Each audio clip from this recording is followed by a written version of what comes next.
wrap up a series we've been in now for the last handful of weeks. It's called A Survivor's Guide to a Digital World.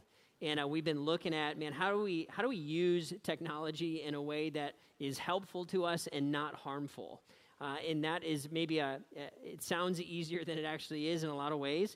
And what we've been saying over the last bunch of weeks now is we said this tool kind of just showed up in our lives, didn't have necessarily instructions on how to use it well or how to make sure that we don't hurt ourselves with it. We said it is fun, it is powerful, and it's dangerous. And so we want to make sure that we know how to use it and use it in a way that's going to serve us and not make us a servant to it. And so that's what we've been talking about. And if you're just jumping in with us, I want to make sure you know we don't think that this technology is evil or the devil. We just want to make sure we're using it for the tool that it is. And so that's what we've been talking about the last several weeks now. And if you've missed any of those conversations, you can always go catch up online if you want and kind of review those and get caught up that way. What we want to do today, though, is we want to walk through and kind of have a last conversation around this topic and give some principles, right? Kind of put some tools into all of our hands so that we can go away and kind of make our own guide to surviving the digital world, right? Because the reality is we're all going to use this thing a little bit differently, and that's a good thing. That's a good thing. So how do I do that in a way that's helpful? What do I need to make sure I know in order to do that? So that's where we're headed here in our little time together. And so want to kind of frame the conversation with a phenomenal verse out of the book of Hebrews. If you have a Bible and you want to open it up to Hebrews chapter 12, you can do that. If you don't have a Bible and you want to follow along, you can use the one right underneath their chairs there, right in front of you. Open it up to Hebrews, use that. And then if you want a copy of God's Word, you want to take that home with you, you are welcome to have that as a gift from us to you. And I'd love for you to take that with you. So here's Hebrews chapter 12. And the writer of Hebrews says this. It says that, therefore, since we're surrounded by such a great cloud of witnesses, let us throw off everything that hinders and the sin that so easily entangles. It says, let us run with perseverance the race marked out for us, fixing our eyes on Jesus, the pioneer and perfecter of our faith.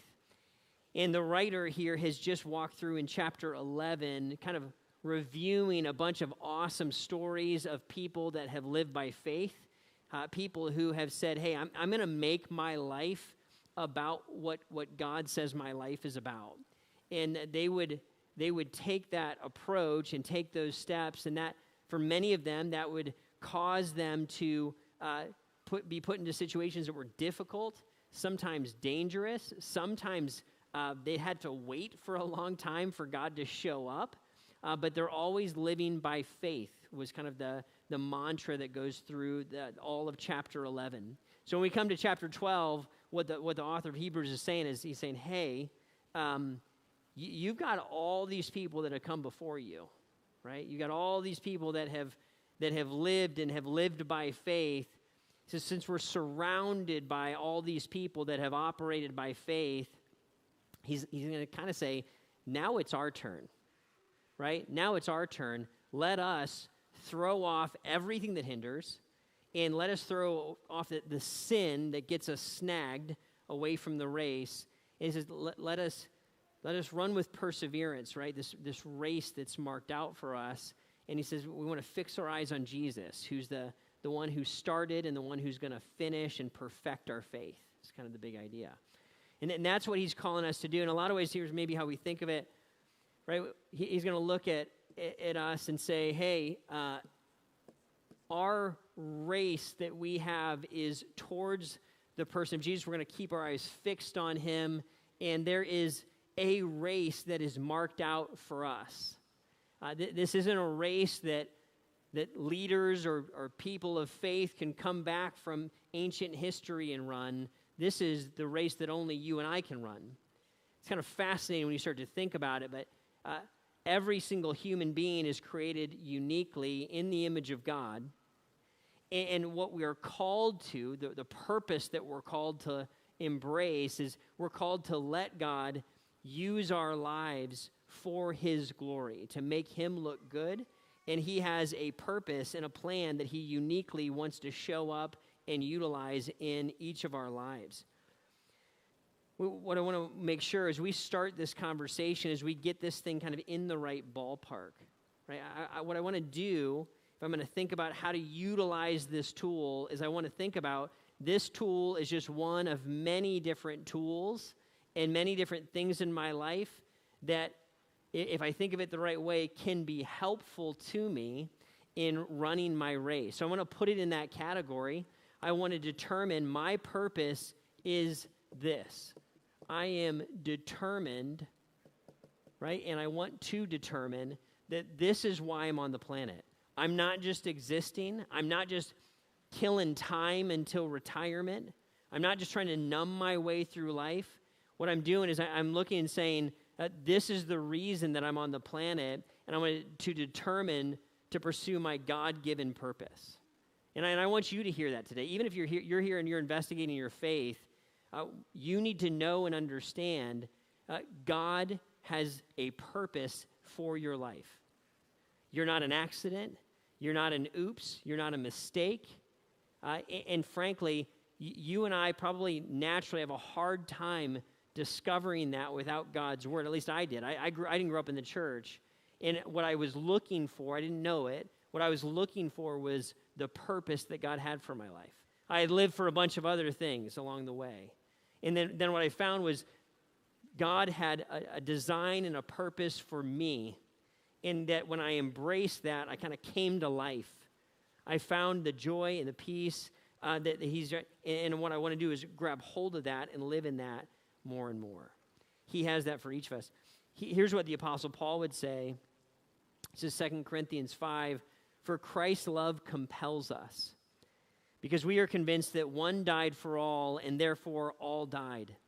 And he died for all, that those who live should no longer live for themselves, but for him who died for them and was raised again.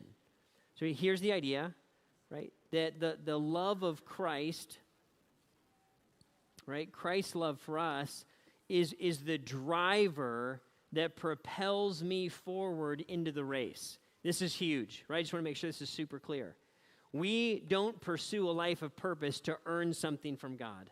I don't need to earn favor with him or win his favor or undo the bad that I've done. That's not the idea at all. Here's what the Bible's saying is that Jesus died for all.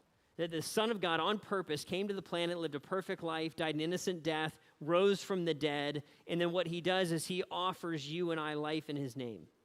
And so what we do is we receive that. We receive the forgiveness of our sin. We receive the love of Christ, and then we want to respond. I can never pay him back for it, but I want to respond, and what we do is Christ died for me, and now I run for him. It's kind of the way to think of it. He died for me, and now I run for him. The way that I say thank you back to Jesus is I embrace the purpose that he put me here for. It's kind of the idea. So all of that, right? All of that reality, I want to put into the framework of how I think about this tool. When I determine that this is the purpose that I'm on the planet for, that I'm motivated by the love of Jesus, that I've got a race marked out for me. Let me give you one more passage, and we'll put this into a context here for the phone. Ephesians 2:10 says this, for we are God's handiwork. Another translation says masterpiece. For we are God's handiwork or masterpiece, created in Christ Jesus to do good works, which God prepared in advance for us to do. God would look at you and I and say, I saved you, I rescued you, not just so that you wouldn't go to hell. Of course, that's true. But even for more than that, I created you for good, that you could embrace good works that I've prepared for you to walk in. I want you to share in the joy of seeing lives changed. I want you to share in the joy of seeing people find hope that haven't had any hope at all. Share into my joy, embrace this purpose, and what we want to do is we want to lock into this, say, I want to determine to live in this thing. And when I do that, then this just becomes another tool along the way. So can this tool, again, help me to pursue that race? Well, sure it can. Sure it can. I heard of a story this week where somebody was sending text messages to a friend, just praying for them, just sending prayers. Hey, praying specific prayers to this person. That person accepted Jesus this week, right? And they use technology. Yeah, it's awesome, right? It's awesome. And you know what? If you think of somebody, guess what? Their contact info is in there. Man, I don't remember that phone number, and I could just send a little message just like that. Look how easy that was. What an awesome tool that is. I can use this tool to make parts of my life a little more efficient so I can get after the purpose more effectively, right? I should probably do that. Can I research some things about Jesus? Absolutely. Can I use the YouVersion, grab the Bible? Absolutely. Can I look into how to be effective in the way that I love people? Absolutely. I want to determine to incorporate this tool and use it and leverage it for ways that are going to be helpful for me to run the race. I got to get in that big picture first, and then we'll talk about how do we pull the parts away that are not helpful, that are harmful. But first, I've got to start kind of with this big picture, right? To determine to use this in a way that is helpful. Here's the next part, because we know at least, right, a bunch of us are doing this. We're if you've been around for a little while, you're probably at the end here of our fast. We were in like a 3-week fast from parts of our phone. Not that we weren't going to use it at all, but we might interact with it differently. And as we're wrapping that up, I'm guessing that some parts of the phone you might feel like, you know what? It's been kind of nice. It's been kind of nice to not have that distraction. The automatic no is there. There's less tug towards using this thing. And kind of, if I was really honest, my life might be a little bit better not having this, right? There may be pieces that maybe you got rid of or you thought about getting rid of that are actually harmful, right? What we saw in Hebrews was that we should throw off the parts of our lives that are sinful, the sin that so easily entangles. The reality is, and this is a tough one, is that there are some parts, because of our weakness, there are some parts of the freedom of having this tool that are probably too much for me to manage, right? We've been saying this over the course of this series. This thing is a library and a bank and a casino and a strip club and you name it, right? There's all kinds of stuff. This isn't just a phone. This thing is a massive tool with all kinds of stuff in here. And the reality is, in my human weakness, I may not be able to steward all this without having it break me. It's too much freedom. So what I might have to do is look and say, hey, I might need to throw off the sin, the things that are causing me to stumble or stumbling blocks for me. I might need to get rid of some of that, and that might be a step that I need to take, is when we look at our interaction with technology, with the phone, or maybe other forms of technology or media, I might need to look and say, you know what, I actually need to delete some things. I need to delete some things. To go ahead and just get rid of some things that just aren't helpful. There might be parts of my interaction with a device, and I would look and say, this thing, if I have this access in my life, it's actually going to kind of siphon me off into destruction over here, right? You might be in this room, and the reality is, if you have a history of interacting with pornography, or you have a history of really struggling, if you're honest, of looking at other people's lives and gossiping or envying, and it's a source of anxiety for you. If you have parts where you interact with the phone and it causes you to be more depressed or to have temptation and struggle and difficulty, you might look and say, you know what, I actually just can't even handle having that freedom. Right? And you're like, well, Ryan, I'm a grown-up. I can handle anything I want. Can ya? Can ya? Because I would look at you and say, that's not true in my life. I can't handle any freedom that I have at any time, at any moment.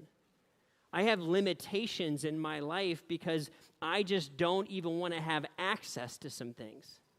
Right? And here's the thing. You might look and say, I need to delete that, and I might need to share this plan and this code with somebody in my life who I trust, and I might actually need to give them the password And they might have to have the password on making sure I don't kind of open that thing back up. You're like, why would I limit myself like that? Because here's the thing. This thing in my life, if I wanted to get serious about it, if I wanted to just kind of get rid of it, I would just cut it off. This is what Jesus would say in Matthew 5. I didn't put it in your notes, but he said, right, if your eye causes you to stumble, pluck it out. If your hand causes you to stumble, cut it off. If you're in the middle of habitually coming back to destructive behaviors, get rid of it. You don't have to have that. Well, that's not normal. People don't do that. So, you know what normal is right now? Anxious and depressed. Is that what do you want that? Or do you want something maybe not so normal? Because what's not normal is somebody who's on fire and can't wait to get out of bed in the morning to go pursue their God-given purpose. People who are making a difference in people's lives. People who aren't trying to escape their life. They're trying to embrace their life. And there's so much life, I can't even manage it all. It's so abundant. And I'm not talking about rich and famous. I'm talking about purpose. Do you want that? Or do you want enslavement back into the destructive behaviors that are actually, they feel good in the moment, and they leave a residue that leaves guilt or shame or anxiety or depression after you're done interacting with those things. You have the freedom just to get rid of it. As you go back to, you go back to using your phone, or maybe you're here for the first time and you're thinking about it, you could just say, you know what, this isn't serving me. And guys, it's a tool. It's supposed to serve you. You paid for it. Just saying it out loud. So why would I pay for something that is stealing my joy and my peace? Just don't use that part. Calculator's great. Right? The map app is awesome. I'm glad that this thing has all my contacts. So helpful. This part, maybe not so much. Maybe not so. So there's some parts I would look and say, can I just delete that? Easy. Wipe it away. Not easy, but it's simple. Easy. Can I just wipe it away? Just get rid of it. Right? And being honest with ourselves in this one can be really challenging. A conversation with a good friend, a trusted friend, can be the game changer on helping to kind of figure that out, what needs deleted. And then here's the next one. What I want to do is I want to decide the right dose. Let me explain this one. This is a loaded idea, right? I want to decide the right dose. Here's a phenomenal verse, and then we'll walk into it. Love this verse. I think this is going to be really helpful. It's been very helpful to me. In the book of Proverbs, there's wisdom that is ancient that speaks to us today. The prayer of Proverbs says this: if you find honey, eat just enough. Too much of it, and you will vomit. Man, there's some wisdom there, right? There's some wisdom there. He's like, if you find something sweet, if you find some honey, take it easy, right? Take not too much. And right, we know this in other parts of our lives. You know that you just can't go into a candy store or dessert and just go ballistic in there, or you're going to Ralph, okay? We know that. We know that's how that works in that arena of our lives. Most of us know that, right? We know that.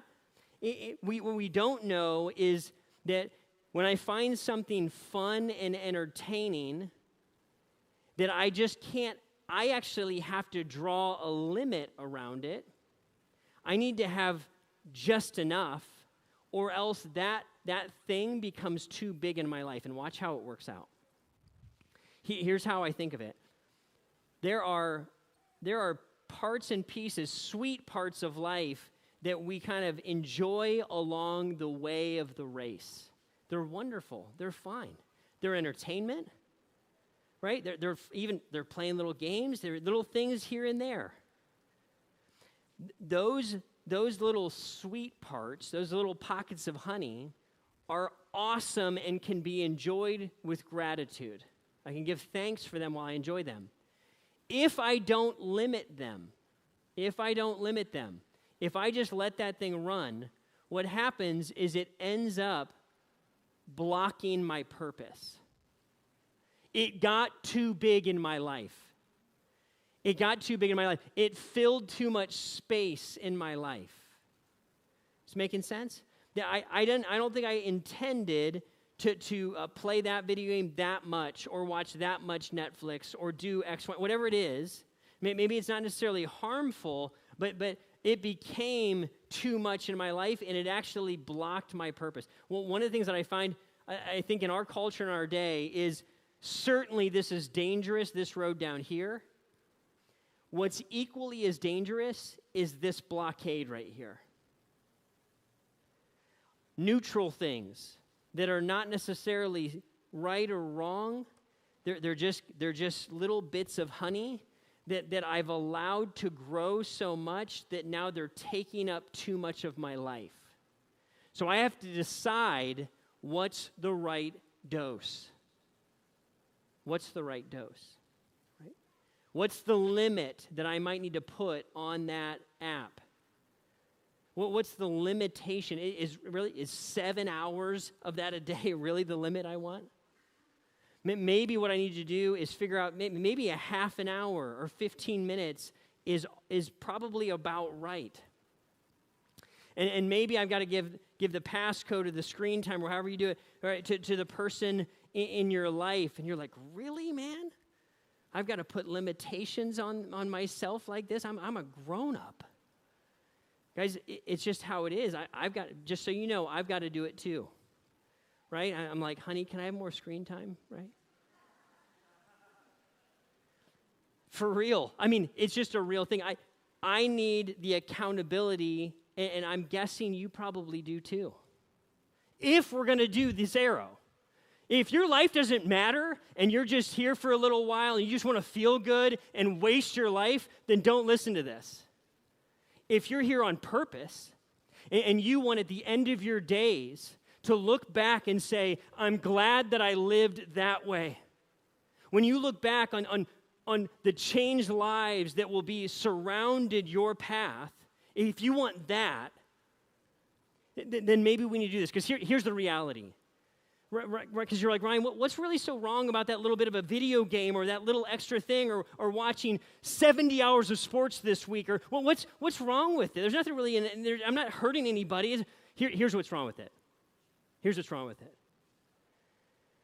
You don't have time to do that because your life, you are here for just a little bit. James would say it's a mist, it's a vapor. It's not going to be very long, and there's work for you to do.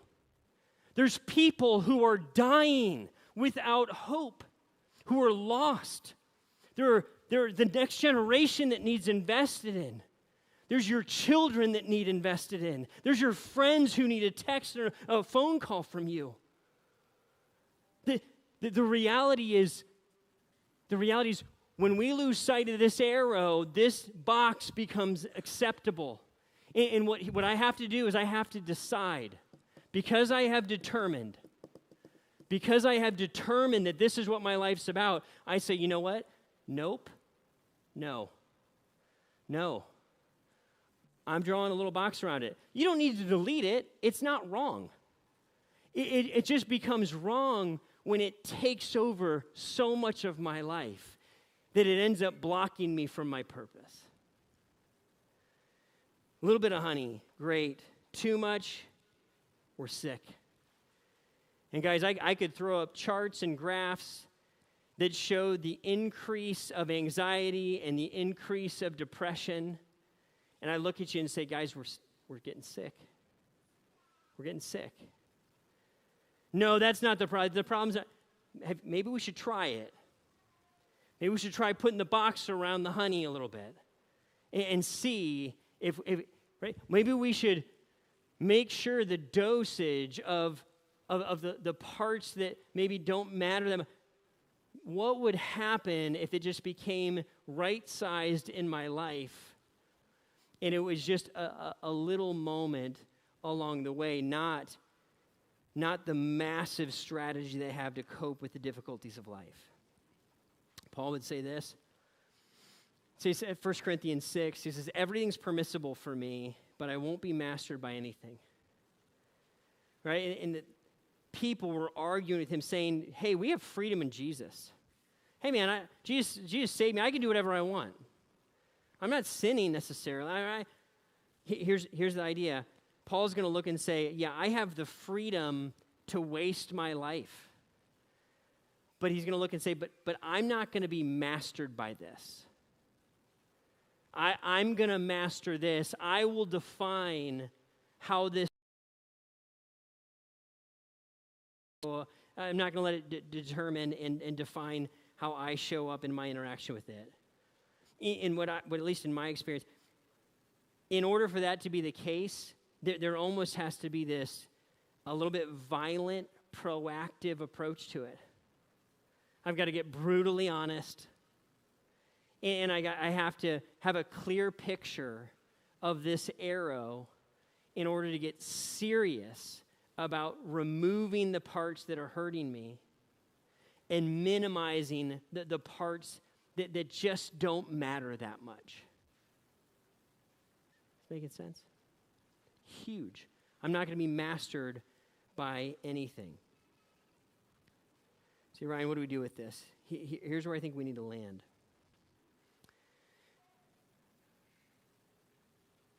I think we need to build our own survival guide. I can't stand up here and tell you what this needs to look like exactly in your life. I don't know your struggles, and I don't know your life, and I don't know what your interactions with other people are like, right? All that. I think what we do is we get the principle to say, man, this is what my life's going to be about. And I'm going to determine to use this tool. If I'm going to have it, I'm going to use this tool and other tools in my life to help me run that race. If it's harming me, I'm going to deal with that and be honest about it. And as it becomes a distraction, I'm going to grab hold of it and define that and limit that. I'm going to actively do that. Guys, I think we have to do this for ourselves. I think those of you who have children, I think we have to do this for our families. I'm a grown man, and this thing is difficult for me. It's difficult for me to master. It's difficult for me not to be distracted by. When you think about giving this to a child with no limitations, no constraints, no principles, you got to ask, is this even possible to win with this thing? Okay, not say they got to be ready to use it before they leave the house. So somewhere, I'm not going to give you an age, but it's probably later than your peers, is my guess. When you think about this for yourself and with your family, how do we do this together so that harm isn't taking place and meaninglessness isn't taking place? So the questions I think we got to ask. It literally, sitting down and writing this out. I don't think it would take you more than 15 minutes to sit down and say, you know what? This, and this has to go. This has to shrink. And man, if I got creative, I could use this, and this to really help me in my relationship with Jesus and help me stay on track for what God has purposed for me to do. I don't think it'd take long at all. Maybe a half hour if you're really thoughtful about it. And to take that and to write it down and to capture it and to show it to somebody that you love and trust. And to say, this is what I want to pursue. Will you help me with it? Guys, game changer. Game changer. And you say, Ryan, does it really matter that much? Is that much of a big deal? Here's what I want you to think about. It's a fair question, right? Because 5 minutes here and 10 minutes here, an hour a day or whatever, is it that big of a deal? One day it's not that big of a deal. What I want you to do is think about it compounded over 10 years. Multiply that over 10 years. We continue on the track we're on and don't do anything. In 10 years, here's what we're going to look back on. We're going to look back and say, I wish I would have embraced the purpose that God put me here for. Or we could adjust this and change this and grab hold of this and get after the race. And here's what you're going to look like in 10 years. in 10 years, you're going to be able to look back and you're going to wake up and embrace your days with far more purpose, with far more peace.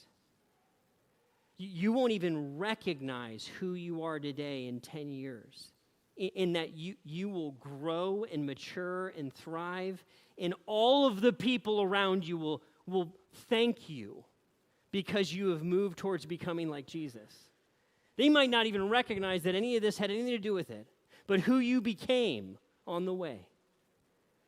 The way that you give yourself back to Christ and say thank you to him. Because he laid down his life for me, so I'm going to run my race for him. In 10 years, you're going to look back and God will use you in ways that you cannot imagine right now. Sometimes I sit here and somebody just asked me, how you doing? I said, I can't believe I get to do this. I can't believe I get to tell people about Jesus.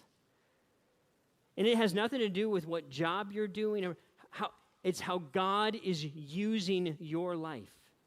And what you need to understand is no matter what you've done, how you've failed, how much time you've wasted, how much anxiety you've lived in the middle of, how depressed you've been, how much you forgot that this is what it's actually all about.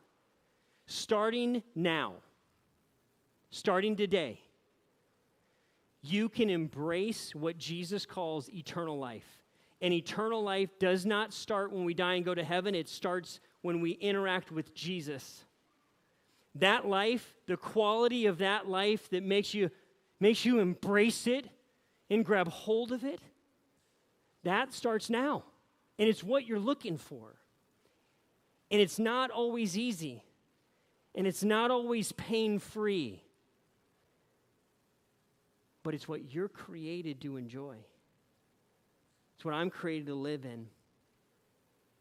And when we embrace it, we benefit and the people around us benefit from it.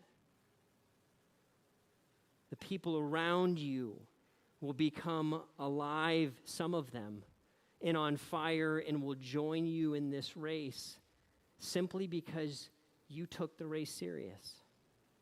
Not everybody, but some will.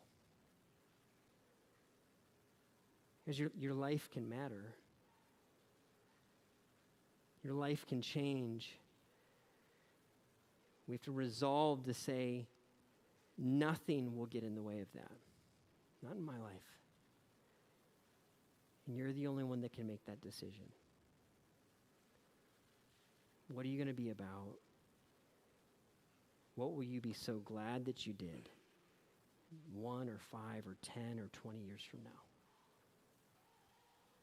And it comes down to how we navigate that little picture. As the band comes up, would you just honestly wrestle with this? Would you bow your heads and close your eyes with me? Would you pray? Let Jesus speak to your heart today.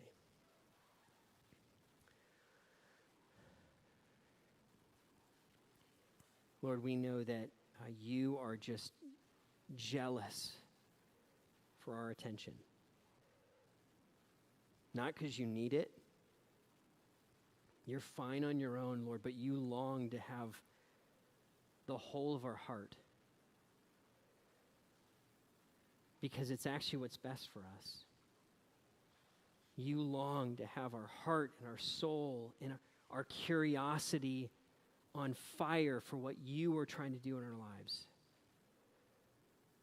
God, would you save us? Would you rescue us from a zombie-like existence of numbing ourselves between the difficult parts of life? Would you awaken us to what you're calling us to be people of love that live for you? God, would you give us wisdom in it? Would you give us honesty? And would you cause us to stare hard in the mirror so that in the days to come we can say we're glad about the changes that we made today with your help and with your power. Meet us here, Lord, even now.